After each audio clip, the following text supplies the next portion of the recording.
রাধে রাধে বন্ধুরা, আমি রিয়া নিয়ে চলে এসেছি আবারও একটা নতুন ভিডিও শুরুতেই সকলকে জানাই অনেক অনেক ভালোবাসা। তো সেই দিনকে সন্ধ্যায় ছিল কালী পুজো। পৌষ মাসের অমাবস্যাতে আমাদের এইখানে দক্ষিণা কালীর পুজো করা হয়।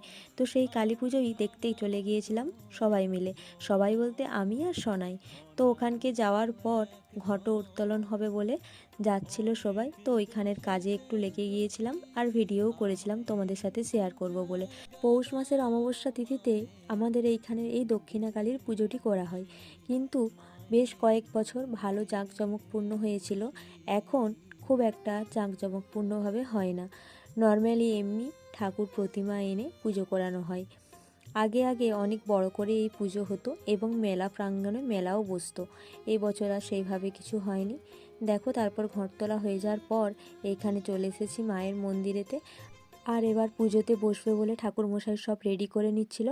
আর সেদিনকে আমি পড়িয়ে তারপরে গিয়েছিলাম এই পুজোটা দেখতে। তো তারপরে গিয়ে দেখলাম এখনও পুজোর জন্য সেইভাবে প্রস্তুতি চলছে, যেহেতু পুজোই বসেনি। আর অনেকটাই রাত্রি হয়ে গিয়েছিল, প্রায় 9টা, ওই জন্য বাড়ি চলে এসেছিলাম। টাটা।